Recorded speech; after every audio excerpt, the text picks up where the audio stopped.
Hi there. So some updates for all of you guys. Since the start of this week there's been a change in personal circumstance for me. So I'm now actually living on board Yeva full-time, and I've spent the whole week getting her suitable to be lived on. So some of the work I've been doing includes fitting a new grey water tank into the bilges. I'd taken out the old one because the piping had been set up wrong, and both the galley sink and the head sink would backfill the shower drain with the last grey water tank. So I've sorted that out, and that's all working nicely now. Some other stuff we've been doing is getting her automatic bilge pump replaced. That was seized at the bottom of the bilge, so I couldn't actually physically lift it out by myself because of the space that it was in. So shout out to Portsmouth Marine Services for coming and giving me a hand with fixing that.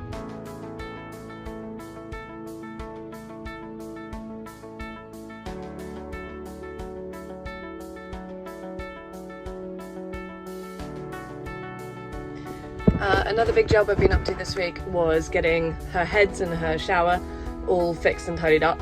I've had the ceiling liner down in there for quite a long time because I was waiting to replace all the insulation. Didn't think that needed doing straight away because obviously wasn't living on the boat.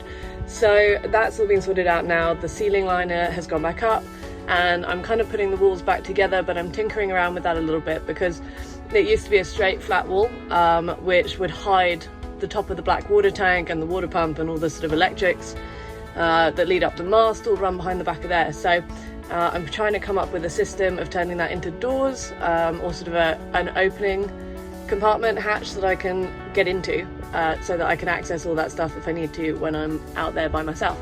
So that one's still a work in progress, so ignore the state of the bathroom walls for now. But the point is the insulation's all been put back together, the shower runs, the tap runs, I've fixed the plumbing to the heads, so I've got a fully functioning bathroom again.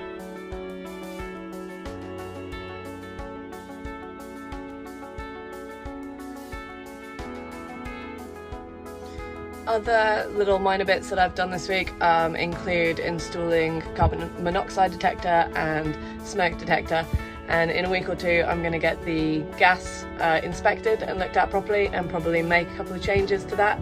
At the moment you have to lean over the gas cooker to be able to access the manual cut-off valve behind it in the galley, so we're going to change some of that and probably put in an electric solenoid and that sort of stuff, just to make that all a little bit safer. And obviously I'm trying, I'm not going to be trying out the gas until I've had it fully inspected to make sure there's no leaks. That's the kind of thing that is just not worth taking the risk of, trying to do it by yourself. So I will keep you posted on that as and when it happens. So I want to take the time to say a huge thank you to my sponsors, Osmotech. Osmotech provided me very generously with a little bit of financial backing, and that money has what has enabled me to take this boat this week from having no running water and no grey water tank and no smoke alarms or gas detectors, or just not being a fit boat to live on, to me now having my very own home, to being able to live on board comfortably whilst I get the rest sorted out over the upcoming weeks and months. So Osmotech, thank you so much. Couldn't have done it without you.